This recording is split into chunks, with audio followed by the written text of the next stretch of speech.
Guys, so I'm under my truck lowering it right now. This is a front wheel drive truck. So anyways, what we got here is the rear axle.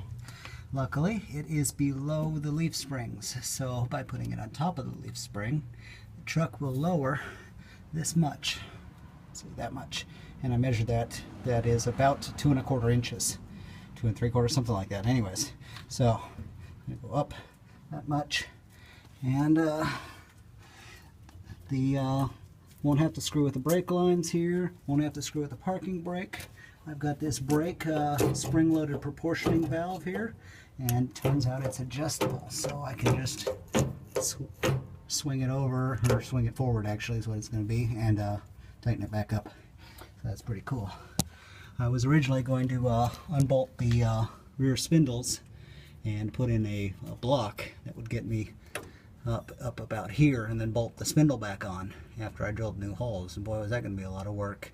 Add some rear weight, add some weight, unsprung weight, and I'd have to redo all the brake lines. It was just not something I wanted to do. So I really lucked out when I figured out that this freaking axle is on the right side to lower it. It's awesome. The shocks are going to be a little bit too short. I could probably redo this, put the shock a little bit farther down or something. That'd be pretty easy to do with the welder. That'll give me full shock travel. There were bump stops that were bolted right here. I removed them already because they're going to run into this way too often, and frankly there's not going to be a load in the back most of the time. Okay, I've got the 2 U-bolts and the bracket that the U-bolts went through off of both sides. As you can see, they weren't rusty at all. The bolts came right out, no problem. Here's the leaf spring. U-bolt had a hole in the center that this went into, and as it turns out, there's a hole right there. The other side of this is actually just a bolt. The other side of that bolt went through a hole right there. There isn't one on this side, so I'm going to have to put one in the dead center on each side. So probably won't be one of the hardest parts I do, is getting that centered properly, so my tire is actually going straight down the road. But once I do, this bolt head will come right up through it and center this thing perfectly. Well, it'll keep this thing from walking off, and as long as I drill a hole in the right spot, it'll center it perfectly. I'll probably do that before I unbolt the leaves, because I got to unbolt the leaves, take them out of the truck, get them under the axle, and put them back in the truck. So here's a cool hack I came up with. I needed to figure out where to put this hole, so I dropped the U-bolts back around the axle and put the bracket on the other side.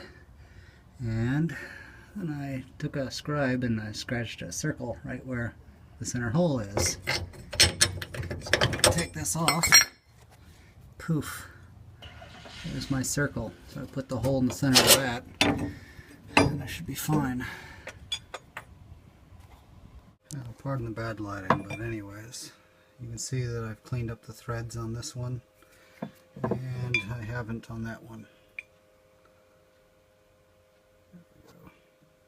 Get it to focus. Anyways, just took them to the wire wheel on the grinder, and they clean up nicely.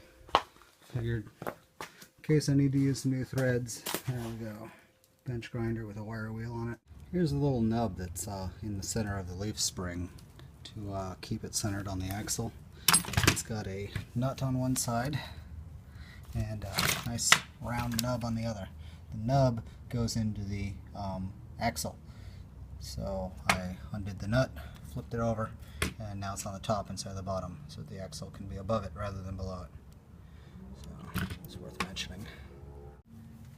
Okay, we're on the home stretch. Both axles have been flipped over. This one's already reassembled. See, it just used to be on top. Now it's on the bottom. I drilled a hole in the bottom of the axle for the centering pin. It goes back together just like it did before, just upside down. I didn't have to flip the axle itself over. I just put the leaf spring under it. So